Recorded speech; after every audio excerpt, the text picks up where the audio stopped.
Man insults Dan Blocker on a first-class flight, instantly regrets it when the truth is revealed. Before we dive in, don't forget to like and follow for more powerful stories that will stay with you. Now let's begin.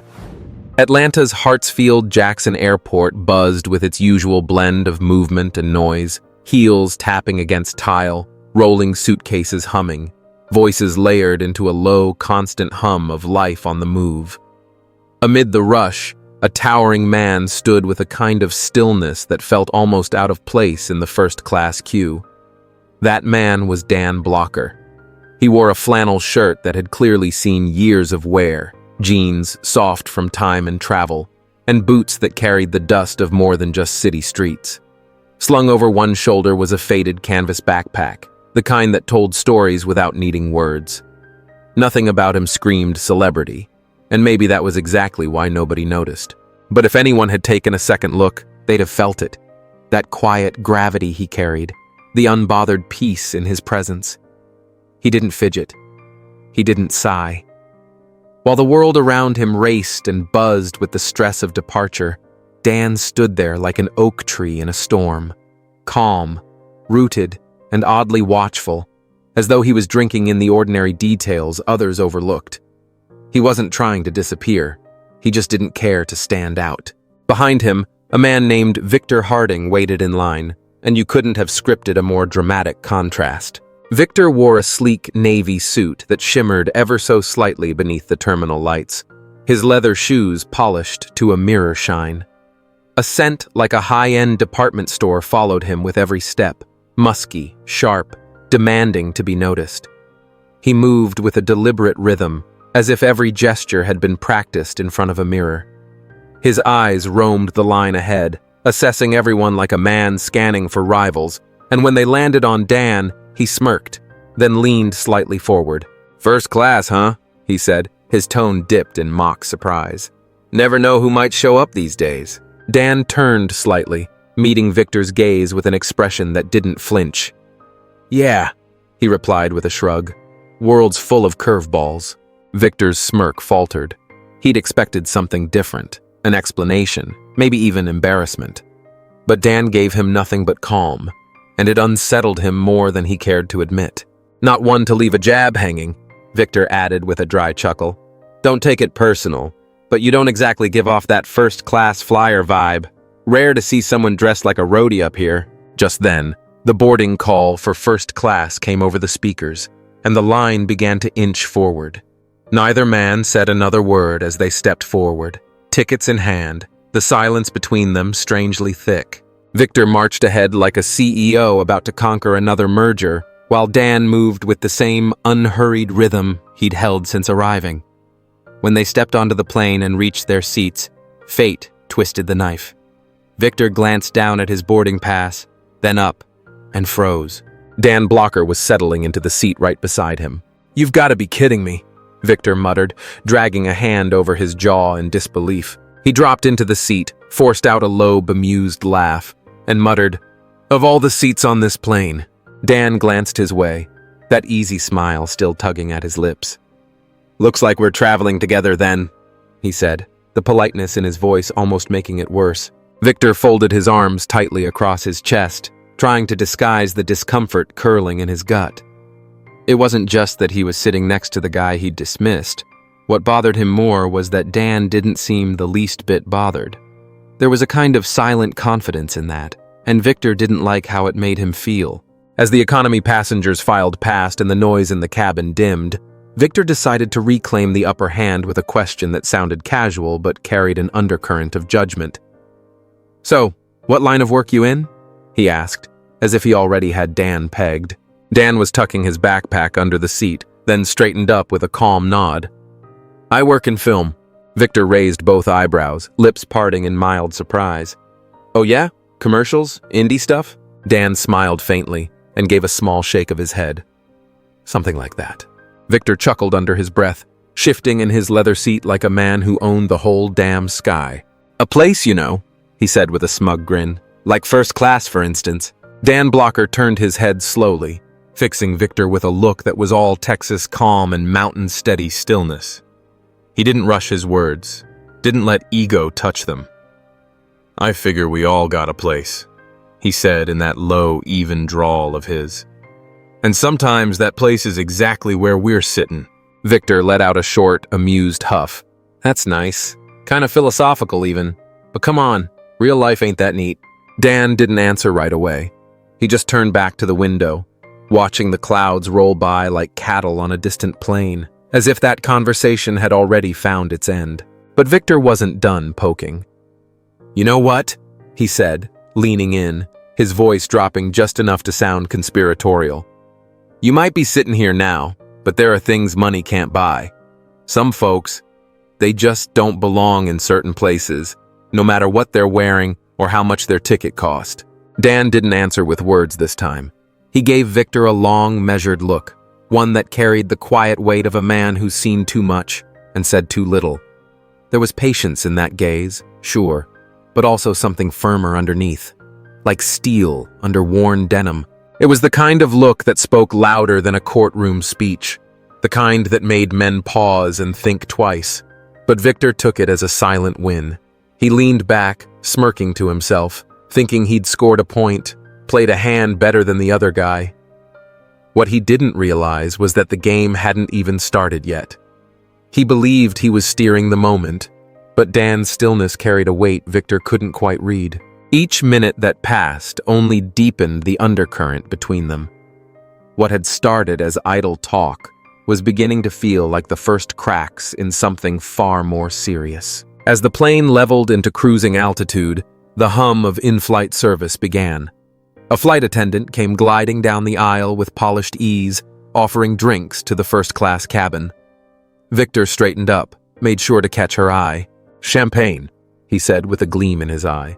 "Something that fits the luxury of this seat."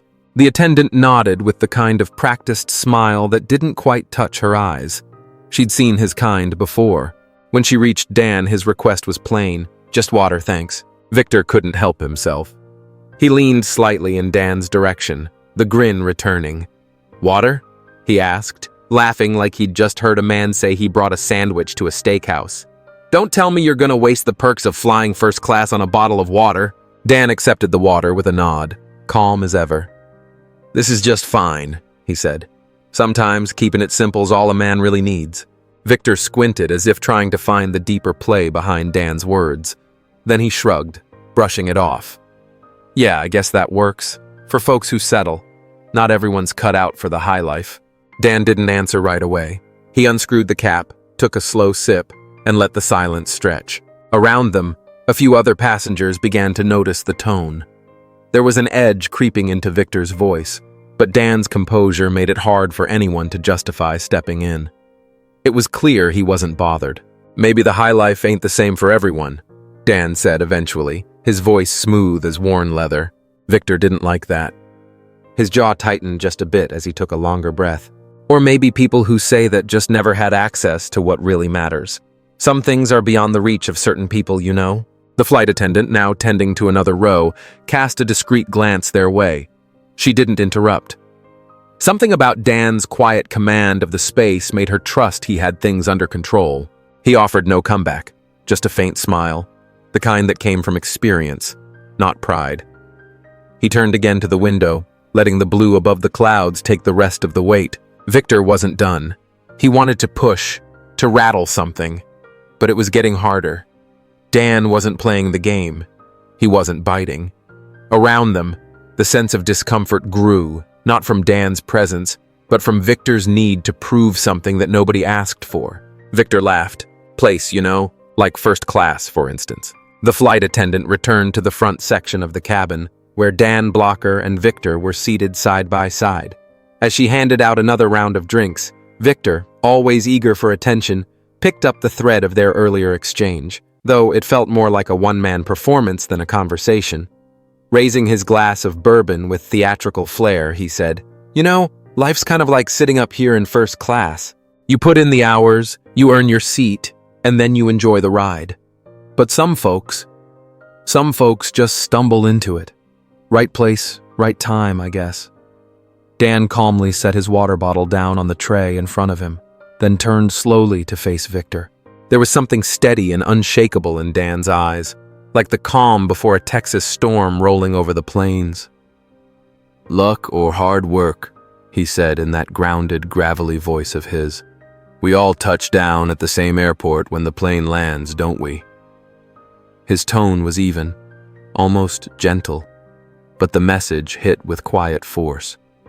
Around them, fellow passengers who had been silently eavesdropping began to tune in more intently, drawn to the tension unraveling between the two men. The atmosphere in the cabin turned still, dense with unsaid things. A few passengers exchanged sidelong glances, aware now of the subtle duel unfolding in front of them. Victor's lips curved into a forced smile, masking the sting of Dan's words. "I don't know about that," he replied. "Some of us operate on a different level. Not everyone gets what it means to belong in a place like this." Dan leaned forward, arms crossing loosely over his chest as he nodded once. "Belonging here," he said, motioning to the luxury around them, "ain't about what's in your wallet. It's about how you carry yourself and how you treat the people around you." The sentence seemed to settle into the space between them like a truth too heavy to ignore. Some passengers gave near imperceptible nods. Others exchanged glances of approval. Victor, meanwhile, shifted in his seat. He let out a short, uncertain laugh, clearly trying to reclaim the upper hand. "Well, that's rich.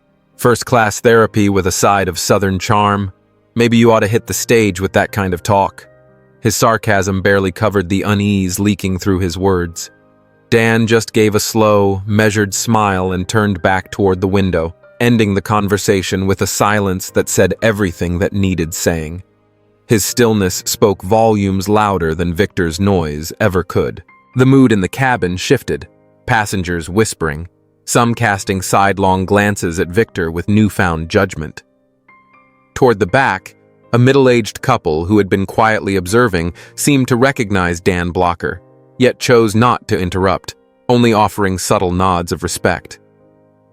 Victor began to feel the weight of their stares. That air of superiority he wore like a suit of armor was starting to feel tight, brittle. Still, his pride wouldn't let him back down. He thought he had the crowd with him, but their reactions were painting a different picture. And he hadn't yet realized that the moment headed his way would shake the very foundation of his beliefs about power, prestige, and what it means to truly earn someone's respect. As the flight attendant came back down the aisle collecting empty glasses, Victor leaned back in, still clinging to his narrative. "You ever notice," he said, voice slick with condescension, "how it's always the folks with nothing to show who go on and on about being humble?" Dan leaned in slightly, his eyes meeting Victor's with quiet conviction. "I've noticed," he said, "that the ones who talk the most about what they've got are usually the ones feeling the most hollow inside." The words lingered between them, a quiet echo of truth too close for comfort. Victor sat back, stunned, momentarily speechless. He opened his mouth, then closed it again. No witty retort ready this time. Around them, people exchanged glances, many clearly impressed by the grace with which Dan had handled the confrontation. "Look, I don't mean to sound rude," Victor finally said, his confidence wavering. "But the world's a competitive place. If you don't show what you've got, people just don't see you. That's the reality." Dan leaned back into his seat, his voice low and unwavering. "Maybe," he said, "but real success doesn't need to shout. It speaks for itself." Dan's words seemed to carry weight throughout the cabin. A few folks in first class exchanged quiet glances, some nodding subtly, others casting sideways looks of disapproval at Victor, who clearly wasn't used to being checked like this. The mood in the cabin had shifted. It was no longer just a conversation, it was an event. Passengers leaned slightly forward in their plush seats, drawn into the moment. An older gentleman in a denim jacket turned his head, narrowing his eyes at Victor with a disappointed shake, like a father who's seen better behavior from rowdy teenagers. Feeling the weight of the stares, Victor masked his discomfort with a forced smirk, but instead of backing off, he fired another dig. "Sounds like dime store wisdom to me. Looks nice on a poster, but the world doesn't run on feel-good slogans." Dan Blocker looked at him, calm as a still Texas morning. The world runs on what we choose to build, Victor. And at the end of the day, how we treat each other says more about us than anything we own. Victor shifted, the words clearly hitting a nerve. His eyes darted around. The crowd's energy had changed. People weren't with him anymore. He caught bits of murmured conversation, hushed voices that weren't exactly friendly. Some passengers were outright staring now, expressions ranging from skeptical to cold. The more Victor tried to assert control, the more it slipped through his fingers. He had started the conversation thinking he'd come out on top, but Dan's words had done something he hadn't expected. The air felt charged, heavy with something unspoken. Victor folded his arms across his chest, trying to cover the tension rising in his gut. Dan looked unbothered, like he'd seen this dance 100 times before. He leaned slightly forward, voice steady. "Victor, I get it. This world can be a rough place, cutthroat, but most of the time the need to prove ourselves." He paused. "It's coming from somewhere deeper, some battle we're fighting on the inside." Victor blinked, unsure if this was an insult wrapped in concern. "An inner struggle?" he scoffed, laughing. "You really think you've got me figured out? Please." Dan's mouth curved into a small, knowing smile. He shook his head gently. "Maybe not, but I've met plenty of folks who thought success was all about showing it off." His voice softened, but his words hit harder. Truth is, they were just trying to patch up something missing inside. Victor didn't have a comeback right away. He fell quiet, fingers instinctively twisting his wedding band as his gaze dropped to the floor. It was a brief moment, but it felt telling. Then he straightened, slipping back into that defensive edge. "That's not me. Everything I've got, I earned it. I don't need some cowboy telling me how to live." Dan didn't flinch. His eyes were steady, thoughtful, as he took a beat before speaking again. "I'm not saying you didn't work hard," he said. "I'm just saying, sometimes we get so busy chasing things, proving things, we forget to ask ourselves the real question. Who are we without any of it?" Victor's lips pressed into a tight line, the question hanging in the air like smoke. He didn't answer right away. It clearly hit something, but he wasn't ready to say so. "Who are we?" he muttered, chuckling bitterly. "We're what we build. Strip that away and there's nothing left." Dan's look turned more serious. "I don't believe that. I think we're measured by what we give, not what we stack up. When the dust settles, it's not the trophies we've collected that matter. It's the kind of heart we carried through the fight." He touched a hand to his chest as his voice rang across the cabin. Some passengers nodded discreetly, while others shot disapproving looks at Victor, who clearly wasn't used to being challenged this way. By this point, the atmosphere in first class had shifted. Many passengers were now fully tuned into the exchange between Dan and Victor. An older man sitting nearby turned to observe more closely, shaking his head as if to express disapproval of Victor's behavior. Victor, aware of the stares, tried to hide his irritation. "That's easy for you to say," Victor muttered, nearly springing from his seat. "You don't know a damn thing about me. You've got no idea what I've had to claw through just to end up here," Dan Blocker answered, his voice steady, warm but unyielding. "You're right. I don't know your journey, but sometimes, when someone's so loud about their wins, it's not pride talking. It's something else. Fear, maybe. Doubt. Feeling like they don't belong." His words hit with the force of a hammer, knocking the wind out of Victor. He froze mid-motion, color rising in his cheeks. Whether from rage or shame was hard to tell. His hands curled into fists, a storm gathering behind his eyes. Then he snapped. The sound of his chair scraping against the cabin floor cut through the hushed atmosphere. His champagne flute tumbled, shattering on impact. "You think you're better than me?" he bellowed, drawing the startled stares of the entire first-class cabin. "Sitting there with your wise guy lines, acting like you figured life out, but you haven't lived a real day in your life." The air grew thick, heavy with awkward silence as eyes darted between the two men. A flight attendant rushed over, her expression trained in polite concern, clearly hoping to de-escalate. Dan, still seated, kept his gaze locked on Victor. calm, grounded, patient. He waited until Victor's tirade had burned itself out before he responded.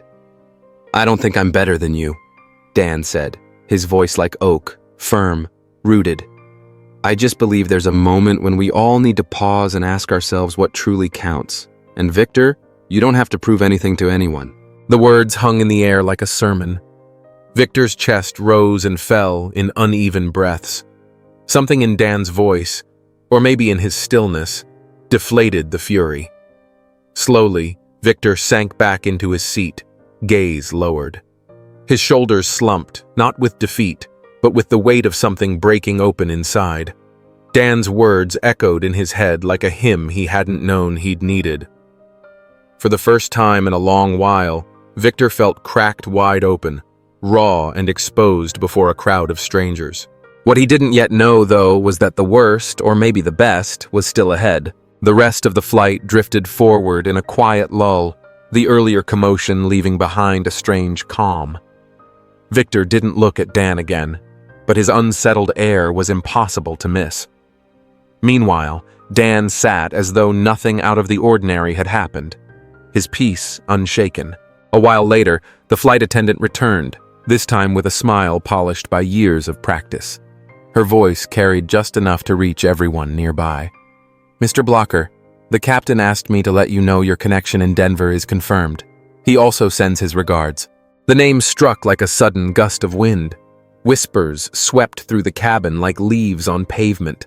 Eyes widened, heads turned, and Victor froze mid-breath.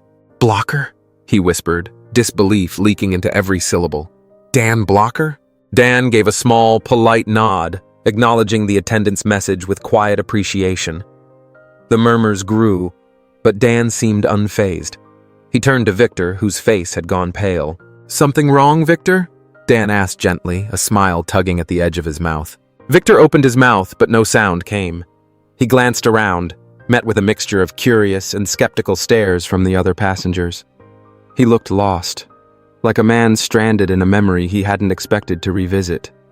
His voice finally returned, but it was just a whisper of what it had been moments ago. I had no idea. I mean, you didn't say who you were," he finally said. "I didn't know that. You were you." Dan kept his tone calm, but there was firmness in his words.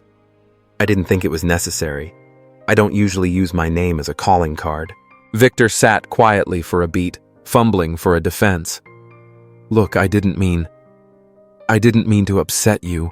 I didn't realize who I was talking to."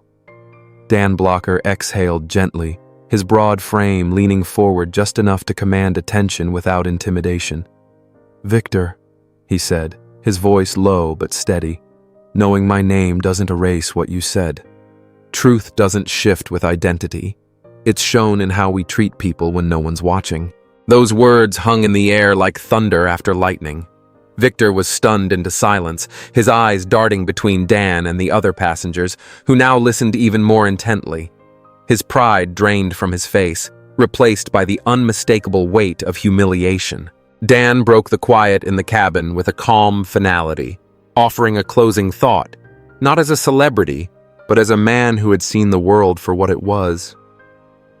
"You know, Victor, life's already rough enough out there for most folks. The last thing we need is people stepping on others, just to feel taller." Victor gave a slow, reluctant nod, unable to counter the truth. For the first time in a long while, he looked like someone actually thinking about what he'd done. Dan reclined back in his seat, his message delivered. The conversation was over. Victor didn't move. He stared at his hands, playing the encounter over in his mind like a reel he couldn't stop. This wasn't just about Dan. It was about a harsh mirror being held up to his own face. He saw, maybe for the first time, that in trying to demean someone else, he'd revealed his own insecurity. The cabin remained wrapped in an uneasy stillness. The man who once filled the aisle with swagger now sat like a shadow of himself. He couldn't meet Dan's gaze, nor that of any passenger nearby. The ego that once lit up his presence had withered, replaced with something far heavier: shame. As the flight dragged on, Victor kept replaying Dan's words.